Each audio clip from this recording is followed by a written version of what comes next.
자, 이번에는 그 이른바 뇌지컬이 피지컬을 앞서는 선수들인데 사실 이게 약간 분류를 해봐야 될 필요가 있어요. 왜냐하면 저는 호돈신도 이런 선수의 과라고 봐요. 신이 주신 그 재능을 인간의 신체가 못 이겨냈다고 생각을 해. 그 말이 제일 많죠. 예. 그러니까 그 대단한 그게 물론 사실 생각해보면 호돈신이 최근에 현대에서 뛰었죠? 욕 많이 먹었을 거예요. 왜냐면 자기 관리를 그렇게 대단히 잘하는 스타일의 선수가 아니야. 스캔들이 좀 많아 먹었을 거예요. 그럼. 네. 근데 이런 캐릭터들이 사실 꽤 많습니다. 근데 그렇게 모아보죠? 그러면 이게 약간 유리몸이 돼. 유리몸 선수들을 모아놓은 게 돼버려요. 맞아요. 그래서 그거랑은 약간 결을 다르게 하기 위해서 그냥 신체적인 조건이 조금 많이 아쉬운데 대신에 그거를 요걸로 극복을 했던 선수들. 예. 그리고 이제 유리몸이기 때문에 이게 빛을 못 본 선수들도 좀 있고요. 돼 있습니다. 첫 번째는 제가 진짜 거의 사랑할 뻔한 선수입니다. 진짜로 그만큼 좋아했었던 선수. 다이슬러. 네, 제가 봤을 땐 다이슬러.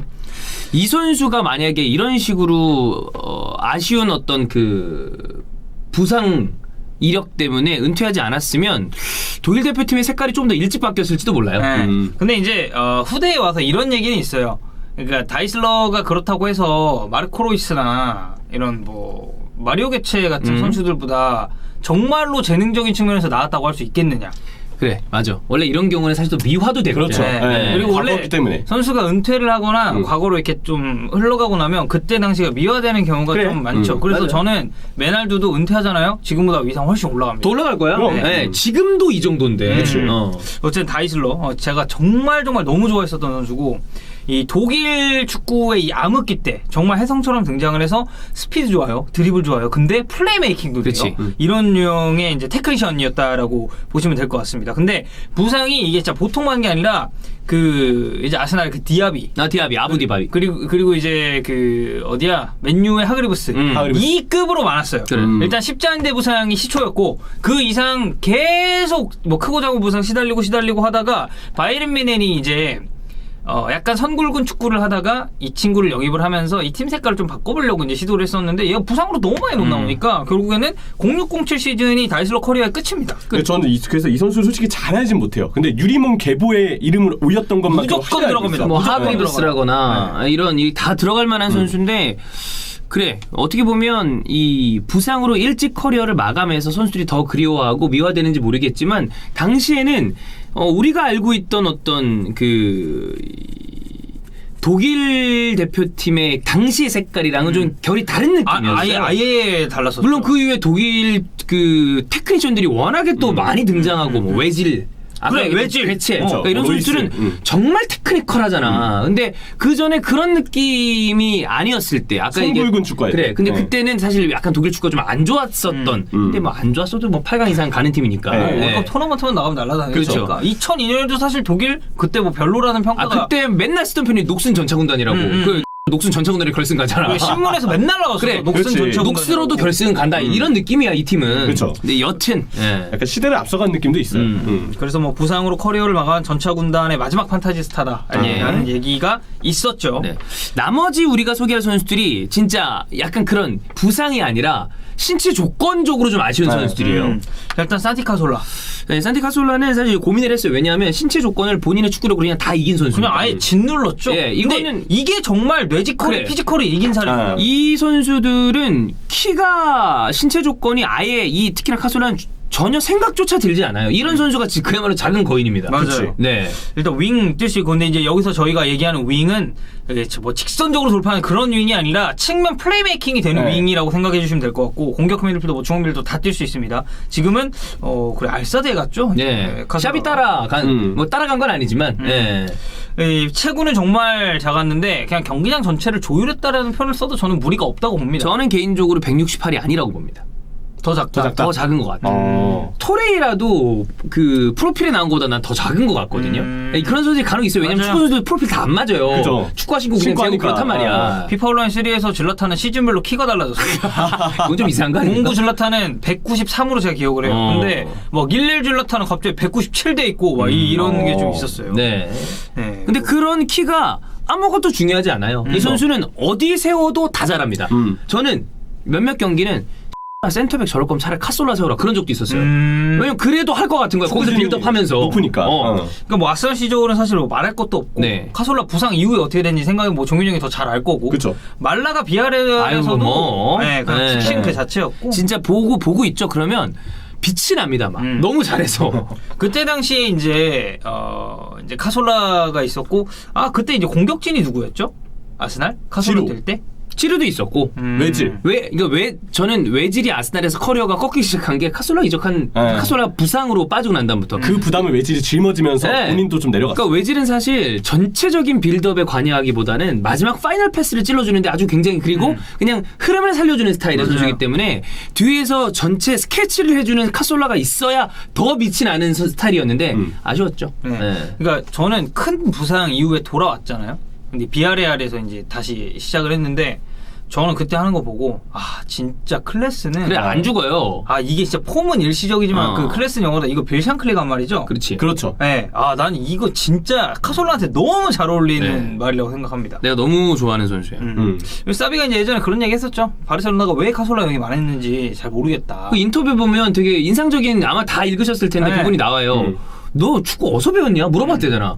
그러니까 바르셀로나 DNA 그 흔히 얘기하는 그들이 하는 걸 안 했는데 그게 되는 몇 안 되는 선수 중에 하나였다고 얘기하잖아. 말 그대로 진짜 재능 그 자체죠. 그래.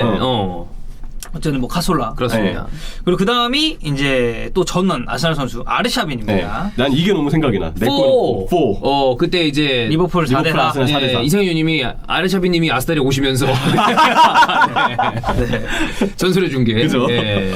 아르샤빈도 체구가 상당히 작죠? 이때 나 새벽에서 보면 소리 질렀는데 이 선수 지금 프로필에 프로필마다 약간 달라요. 70 넘는다고 나오잖아요. 그거 아닐 겁니다. 더 작을 거야. 전 한 네. 68에서 70 정도. 나는 60 중반이라고 네, 봅니다. 저도 한 65 정도 생각해요. 네. 일단 뭐 공미, 윙, 스트라이커 다 됐었던 선수고 지금은 이제 은퇴를 했죠. 은퇴를 했고 저는 아르샤빈을 처음 봤던 게 이제 유로 2008 때 처음 봤죠. 그렇죠. 네, 제가 유로 2008 때 고등학교 2학년 고등학교 3학년인가? 네, 그래 3학년이네요. 고등학교 3학년 때인데 고3이잖아요, 사실. 네. 공부도 해야 되고. 근데 제가 이제 이때 제가 어렸을 때 네덜란드를 정말 좋아했어요. 네덜란드 대표팀을. 그래가지고 네덜란드 대표팀이 그리고 이때 감독이 그 누구야? 그 반바스텐이었거든요. 네. 그래서 이제 경기를 보는데 네덜란드가 3승인가로 아마 뚫고 올라갔을 거야. 그 죽음의 조였어. 막 루마니아, 프랑스 막 같은 조여가지고. 근데 8강에서 러시아를 만납니다. 그리고 나서 깨져서 졌잖아. 나는 더 올라갈 줄 알았거든. 그래. 나는 그때 이제 아르샤비를 보면서 와 임팩트 셌죠? 쟤는 잘한다. 진짜 빅리그 가겠다. 맞아요. 쟤는 빅리그 가겠다라고 생각. 그리고 이때 이제 같이 조금 잘했었던 게 이제 파블리첸코. 파블리첸코. 네. 아니 근데 지르코프도 있었던 걸로 기억을 하는데. 유리 지르코프. 네. 러시아니까. 네. 그래서 이제 유로 2008 배출한 뭐 최고의 스타였고 아스날이 이제 1,500만 달러의 이적료로 데려왔는데 이때 당시 클럽 레코드였습니다. 이때 겨울에 아르샤빈 온다고 그랬을 때 저는 이제 밤새고 보고 있었거든요. 막 그 이적 상황을 그때 폭설이었어. 아. 런던이. 그래서 서류가 들어갔느니 못 들어갔느니 택시를 타고 움직였느니 뭐 별의별 얘기가 다 나와서 결과적으로는 마지막에 딱 옵션 떴을 때 됐다. 근데 실제로 진짜 아르샤빈 아니었으면 챔피언스리그 티켓 못 땄어요.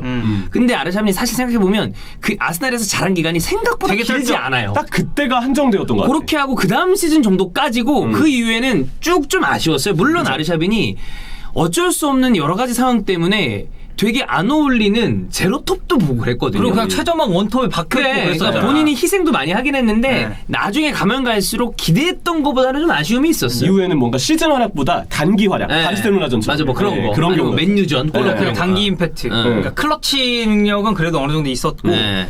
양발잽입니다. 양발 다 잘했어요. 다 잘했어요. 왼발로도 슈팅 세게 때립니다. 네, 그렇죠. 뭐 드리블, 득점 능력 그리고 아르샤빈은 전방에서 어느 정도 플레이메이킹에도 능한 선수라는 게 진짜 최대 강점이었어요. 세컨톱에서 제일 괜찮아요. 네.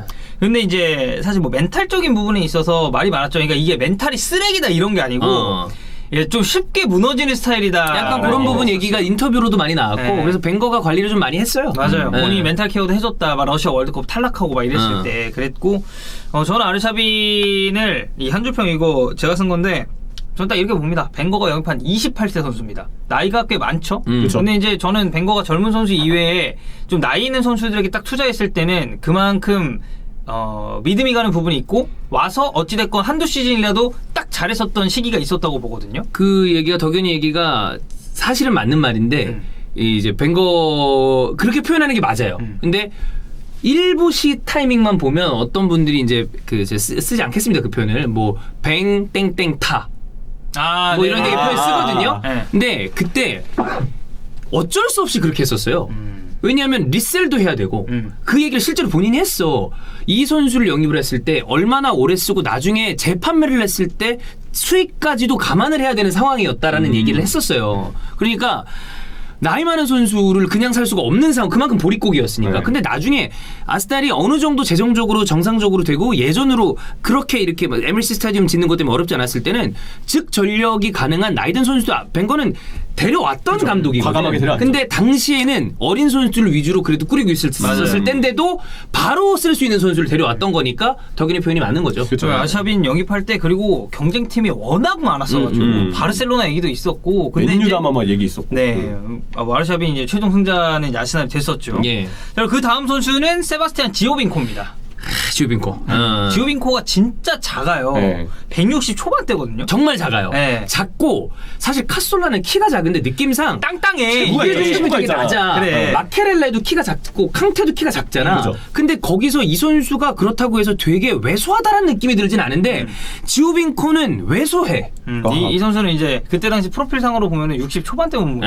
60 초반대면 형이 지금 내가 지금 뭐 요즘에 나 자가격리하면서 살이 쪄서 그렇지 원래 평균 몸무게가 59, 60 요 정도란 말이야. 네, 그럼 그러니까. 나랑 비슷한 건데 나보다 키가 작아요. 그러니까 공격형 미드필더 뭐 스트라이커 다 됐는데 데뷔 초에는 야 얘 킥 좋고 패스 좋고 드리블도 괜찮다. 엄청 빨랐잖아. 네. 그래서 이제 되게 괜찮은 유망주다라고 평가를 받았는데 피지컬이 우리가 지금 설명한 것처럼 너무 빈약해가지고 빅리그 뛰기는 좀 부족하다는 게 드러났죠. 그 와중에서도 돋보이는 경기들이 있었던 걸 보면 얼마나 좋은 재능이었는지는 알겠는데 빅리그에서 꾸준히 주전으로 활약하기에는 좀 신수적인 조건이 그렇죠. 아쉬웠다. 단점이 분명했다. 네. 딱 그거였어요. 밸런스가 엄청 좋은 것도 아니고 근데 그렇다고 해서 드리블이나 이런 테크닉이 진짜 완전 탑급 선수들만큼 좋은 것도 아니었어요. 이제 그러다 보니까 그 이후에 이제 MLS나 이제 또 중동 쪽으로 가면서는 이제 거기서는 또 거기서 이제 굉장히 완전히 잡았죠. 네, 좋은 활약을 해줬고 저는 진짜 지오벤코 처음 봤을 때 드리블 좋고 막 다 좋으니까 진짜 공 잘 차는 진짜 경주마 같은 애가